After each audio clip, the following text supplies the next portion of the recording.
what's up everybody? It's been a little bit, but I finally got done with finals and everything. As you can see, I'm home, so I'll have a lot more time to put out some stuff. And I wanted to do Vlogmas, but considering I already missed so many days, I don't know if I'll just push it into January or just I'm thinking instead of doing that, I might just try and make some more higher quality videos instead of a whole bunch of crappy ones. Yeah, that's where I'm at for the rest of the year, I guess. For this video, I wanted to look at some of my different track videos that I took while I was doing track. Contrary to popular belief, I did not sprint in track. And for the people who know me and have watched my track career, they'd be like, well, duh.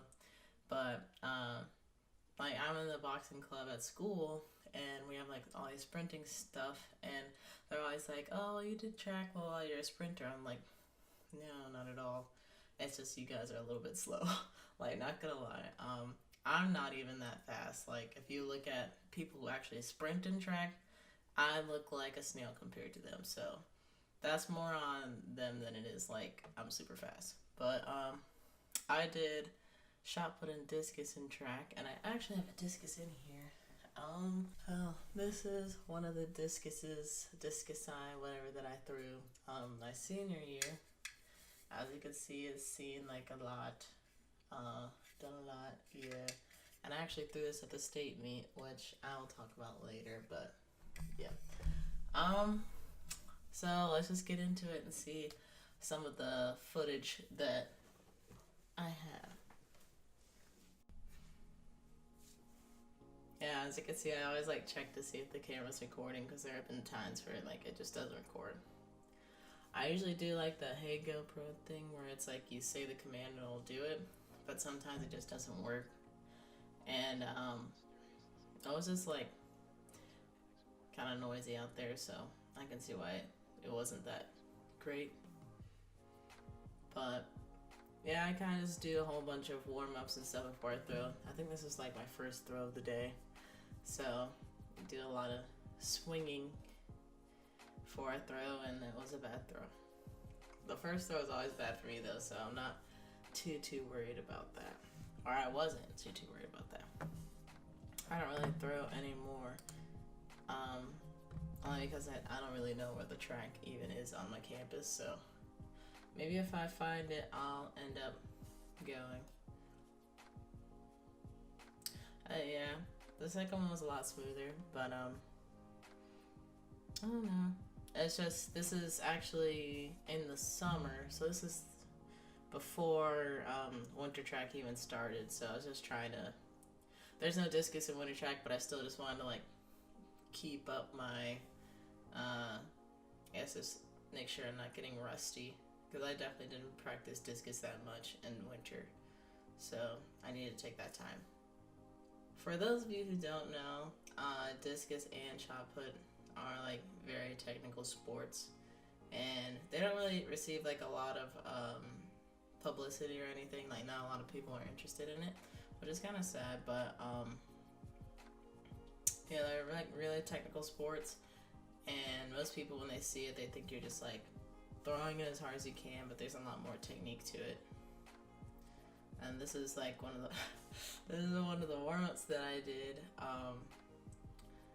that was taught over the summer by one of the coaches who was kind of helping me out, because at my high school they didn't have a throwing coach, so I was pretty much looking up everything on YouTube, or trying to talk to a coach if I could during a track meet, just to get feedback.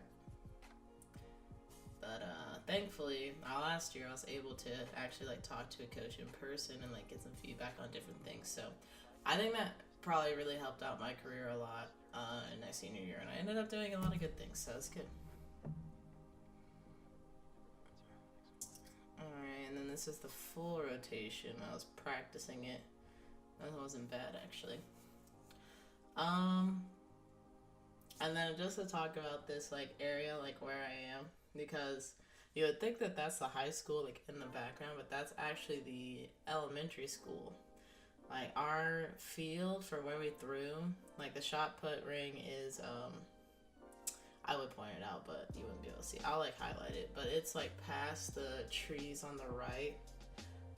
It's about like a 2-minute walk, and just those two rings are pretty much behind the football stadium, and the football stadium is even a walk from the school. So you're pretty isolated out there where we were, which is kind of sad because sometimes I don't know. I believe we didn't get the recognition we deserved at times, because it's really field events that earn the most points in track meets, at least in high school. So they would kind of like forget about the throwing team and focus more on field events that were on the field. So I didn't really expect that much from them though, so just kind of did our own thing. I was kind of upset about that one, as you could see.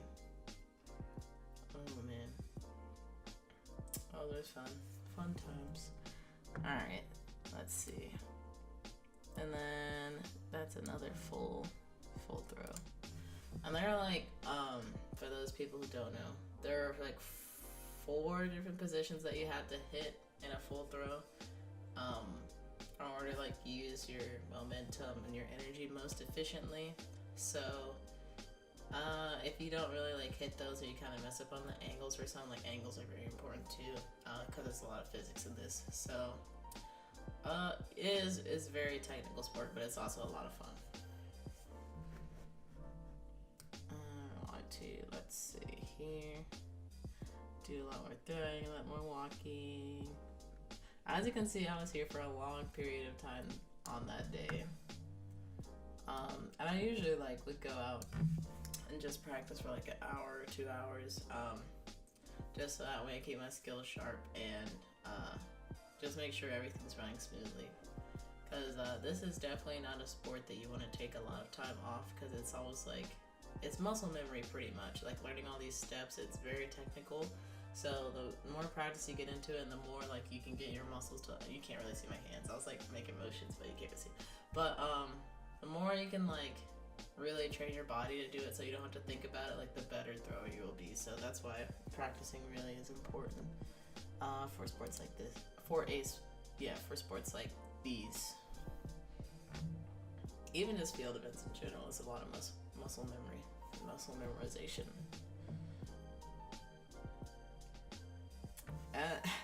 It's funny seeing me like walk off upset after some throws, just because it's like, I don't know, you're so in your head about it that you don't really realize how you look, but it's just like you look kind of dumb, like being upset about, like, even though that was a bad throw for me, that's not really a bad throw for a lot of other people. And that's like something coach told me last season. It was like, you know, your bad days would be like an amazing day for some other people, so definitely don't take what you have for granted, and just be happy that you're able to just like get it out there in general. So that's something I would say. Let me say this. But that's something I would say to like my teammates and just like anybody on the track team. Like, I'm sure that when you're learning, that's like you really want to get that great performance, which it's understandable to be mad, because it's like, you know, you could do better. But once you've really like practiced for years and years and years, and you have a bad day, your bad days aren't really even that bad. Like one of my friends won the state championship for winter and spring for pole vault, and like her bad days would be like maybe 3 or 4 inches off from like what she won the state championship with, and she would be all upset. And I'm like, you still beat everybody by like 5 inches, so why are you so upset? And then she would kind of say the same thing to me when I'm throwing. So it's easy like take yourself out of the situation after it's already happened, but when it's actually like happening, it's like, I guess your head gets kind of clouded with all these things, like, oh, I should have done this, I should have done that. But really take the time to enjoy it, because it really goes by super fast. But this next clip is funny because I really my mom always wants me to take my brother to the discus and shot put ring whenever I go, so I'm not alone, because it is like really isolated out there, so somebody could easily just like snatch me up and nobody would know. But it's funny because I always give my brother like a little bit of crap when I'm like trying to ask him to help me out with something, even though he has no reason to help me. Like, I already dragged him out from like probably from playing video games if we're being honest, but I took away from that to like come watch me throw a big metal ball or a big metal disc for like an hour or 2 hours. So for that I want to say I'm sorry. And then even worse, I made him like take film with me and stuff. It's not that hard of a task, but it's still like, if you don't want to be there, you don't want to be there like doing all these other tasks too. So it was just funny to see like all the crap I gave him. So I'll just go ahead and play it.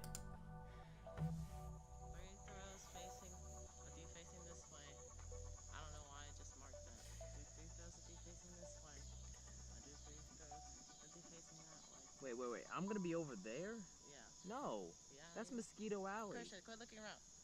Don't move. That is where the mosquitoes live and breed.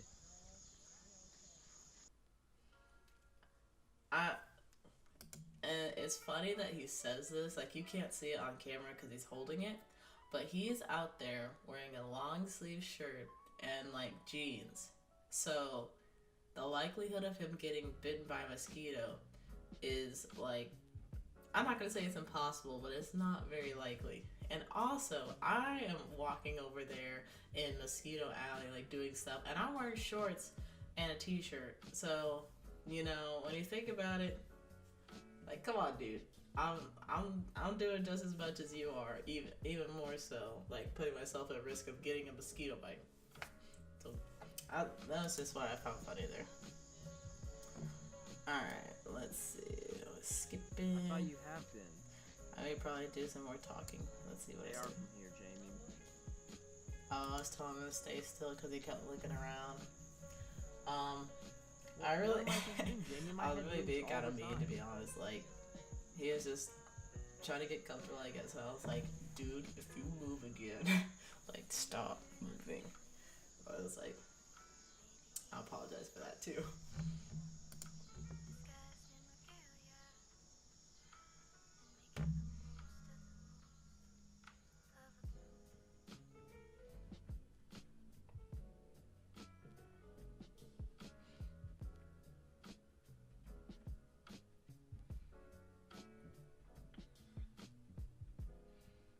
And that was kind of, it was an kind of throw. Like, I really just started learning shot put my last season of track. I did compete the season before that, but I didn't have a coach. I had a coach for 1 year for discus, so I at least was able to get the basics down. So like looking up more advanced stuff wasn't really like too hard for me, but I absolutely did not have a coach at all for shot put. The coach that was there, she was like, yeah, you shouldn't be doing shot put, like I don't think you'd be very good at this. So she didn't really teach me anything in that area. I don't really blame her, like if she didn't think I was worth spending time on, then like don't do it. But as you see later, and I'll talk about it later, I kind of proved her wrong, so it probably would have been better if she would have taught me something at least. But in this clip, this was kind of like after I had talked to the same coach who was kind of helping me out over the summer. So it was all like very new to me, and I was like moving and kind of robotic. So you'll see in like later clips it gets better, but in this series it was kind of very like robotic.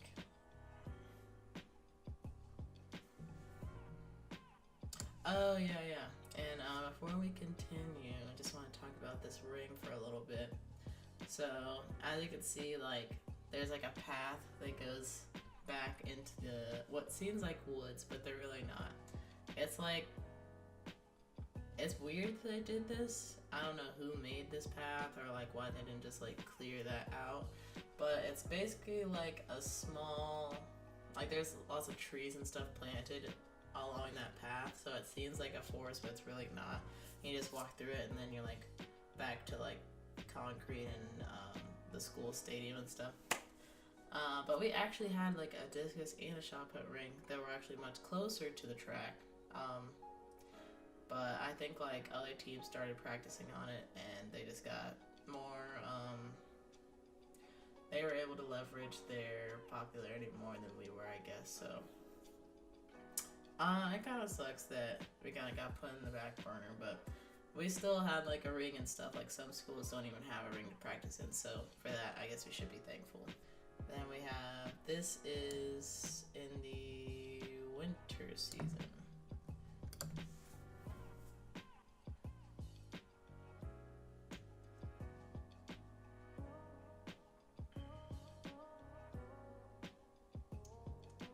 So that looks a lot better than it did in the previous clips, at least to me, only because I'm actually like, I'm not trying to push with both legs, and I'm mainly trying to use that back leg that's kind of like extending outward to try push myself across the ring, which is what you should be doing.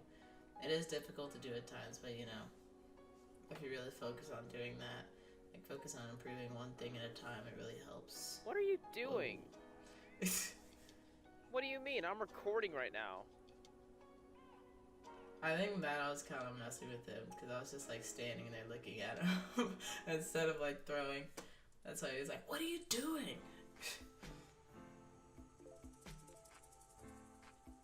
I'm sorry, man. I really mess with you a lot, but it's still fun. It's really fun to mess with your siblings. I couldn't help it.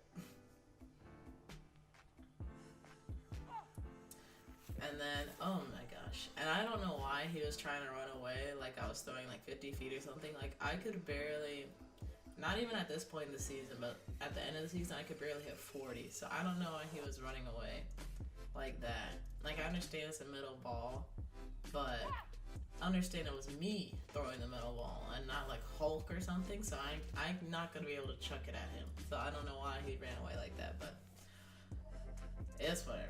He still got the shot.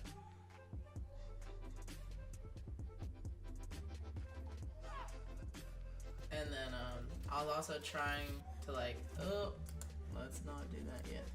I was also trying to like yell a little bit to see how that worked. Because if you watch the Olympics, like a lot of the Olympic throwers yell, and it like, if you guys haven't like done sports like that before, it helps tighten your core, and it just helps give you like a little extra oomph at the end of your throw. So I was trying to do a little bit of that, but I feel like I could focus more on yelling than I did on throwing, which is really should be like an afterthought, like the yelling. So I kind of just scrapped that at the end of the winter season. Yeah. And then this is film from me trying high jump, because I trained with the high jump coach for pretty much all of winter track, and then spring track I just focused on shot put and discus. But it was like, I wish I had more footage, so I kind of just include this one clip, and I'll probably slow it down and edit too. But as you can see, I was not that great at it, and understandably so, since I am like a bigger person. But the reason I wanted to do high jump was because my dad told me not. He didn't tell me not to, but he told me I couldn't do it. And if somebody tells me I can't do something, and if it's something that I wanted to do originally, but I was like meh about, I will 100% like put everything else down to do that one thing. Because if I put my mind to something, I definitely feel like I could do it. Like if I wanted to do cross country, I probably wouldn't do it. Like, I don't think I could do cross country. So maybe that's one thing I probably couldn't do. Because that's just like a lot of running and a lot of pain for not a lot of like reward. So I definitely, let's try a different sport. Like the 100, I did compete in the 100 my first season of track. I don't have any footage of that sadly, but, I think there probably is some footage. It's not about that. It's about what I actually did at track, not like some playthrough stuff. But I thought about doing the 200, and I think if I really put my mind to it, I probably could have done it. But I just never really had that push. But high jump, I definitely was like, my dad is going to learn something today. Like, I'm going to do this, and he's not going to stop me. It's unfortunate that I only did end up competing in one meet for high jump because I was more focused on shot put since I was trying to get recruited for shot put and discus. So I know just focusing on high jump, or not high jump, I was focusing on shot put in winter, which is why I only got in one meet. But in that one meet, I did clear one bar, so I did prove that I could do it, just not very well. All right, back to you, shot put. Hey, this is Jamie from like 2 days after I recorded this and everything. I kind of give this like really long-winded explanation for this next clip when I should have just played it, so that's what I'm gonna do. Alright, bye!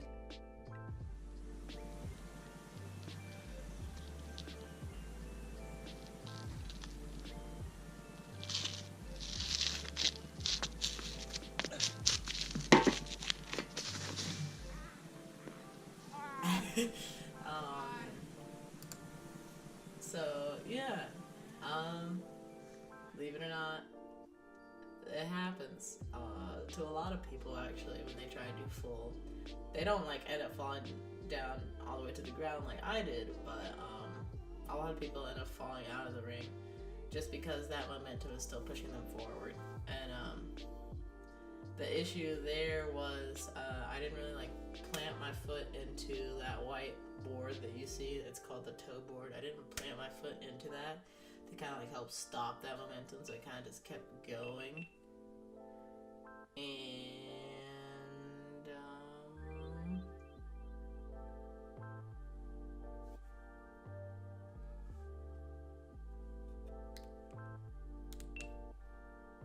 oh, that was weird. Okay, let me do one more sync. Alright, I'm back. I don't know why, like, oh, all these cameras kind of just like shut off all at once. I'm not gonna re-say what I said because it's just be like not natural, so we're just gonna move on. So I think the next clip is in spring track. And you can kind of see my coach walking like in and out of the frame. I was usually like the last one to be at practice because I wanted to end on a good throw, and a lot of the times I did not end up doing that, but like for at least a good, what the heck?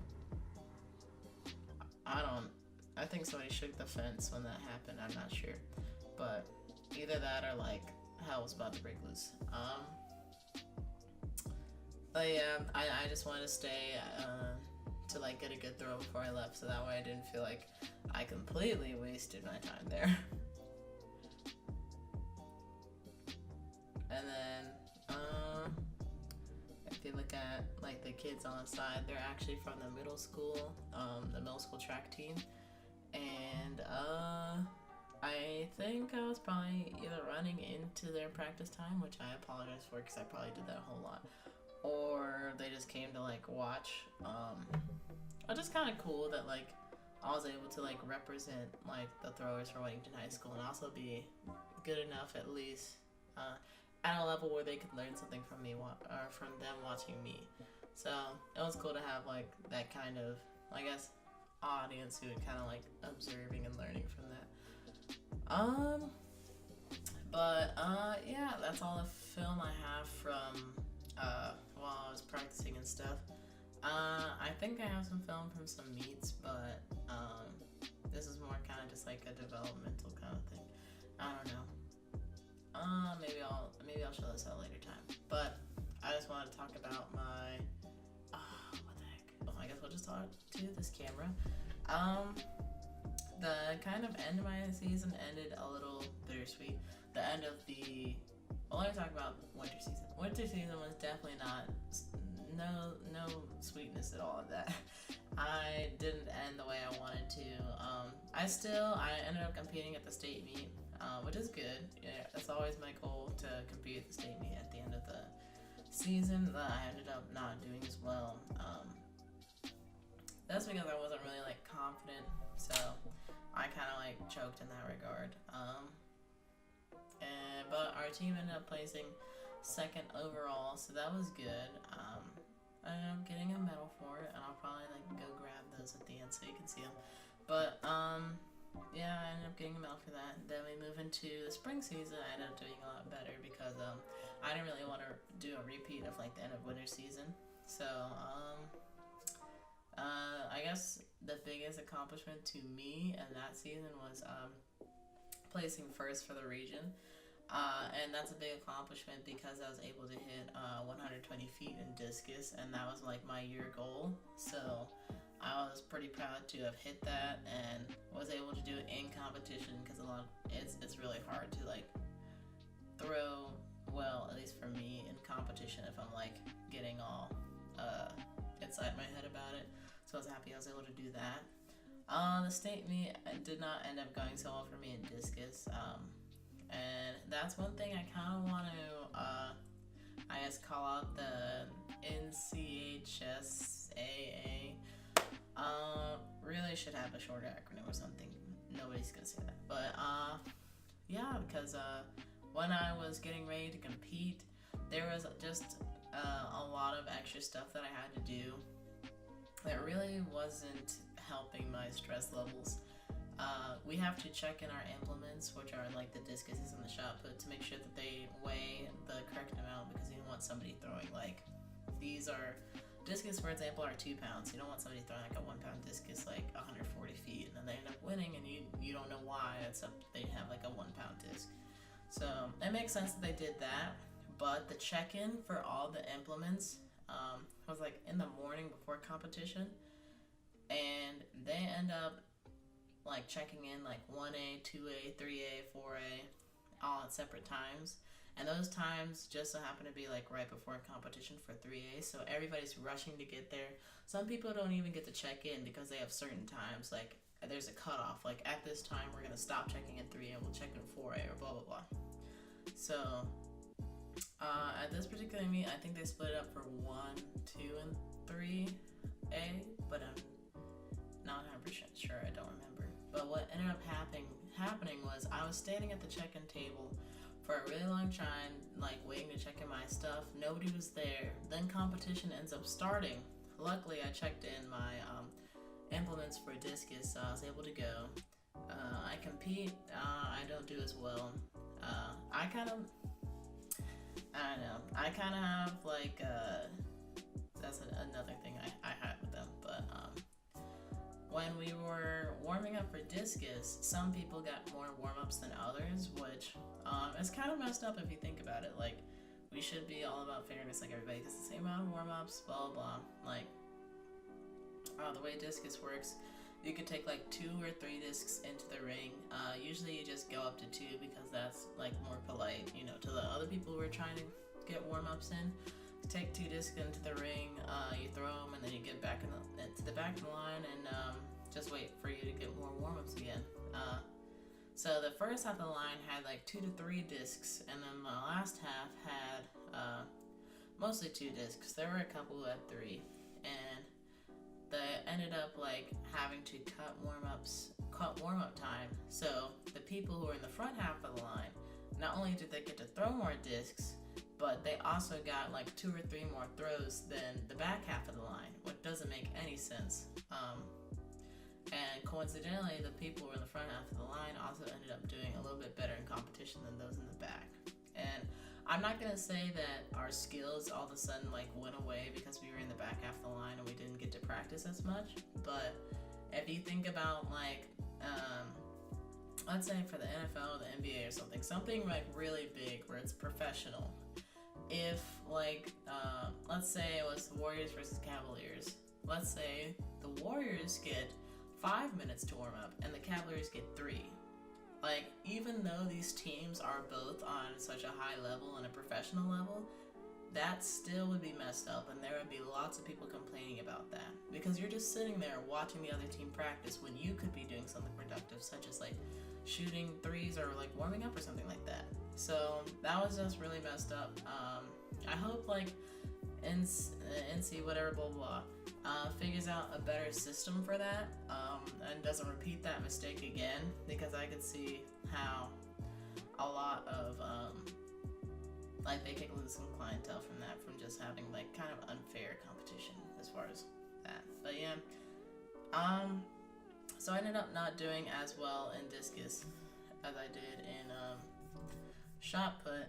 I kind of just like had to throw away, or not really throw away, but not think about it. Like have a short-term memory, as some people would say, where you can just like focus on what's coming up next and like the here and now, instead of like the mistakes that you made in the past. So move on from discus, I take my shot puts and I try to go check them in, and they're like, sorry, 38 check-ins ended, you're gonna have to borrow somebody's shot put.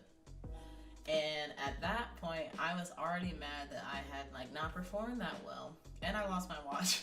I ended up finding my watch, but not at that point. So I was mad about that already. So I was like, excuse me?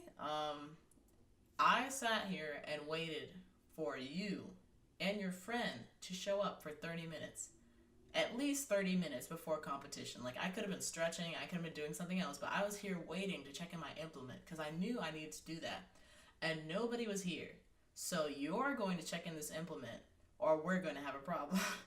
I think I got scared of it at that point because I was really mad. I was not happy with that day at all. Or at least that day so far. So I think it was because of like the intimidation a little bit, that he was like, well, okay, like we're not supposed to do this, but I guess we'll do it. Like he kind of seemed like it was like his decision, but it was totally like me. Like if he hadn't checked in that stuff, I definitely would have went and found somebody to check me in, and also like call out that guy, because he definitely wasn't there when he should have been. So yeah, I ended up going to shot put after that and throwing possibly one of the best, or making one of the best performances that I could have made for that day, just because of all the emotions that were running through me. So I ended up getting 4th place, I believe, which still medals, so I was cool with that. And I think the team ended up placing 6th overall, which is not really where we wanted to be, but it was still good. It's a good performance. We still have, like, there are tons of girls who are coming in this year who I'm sure will be able to push us to the top 3, if not even greater. So that's my track story, really.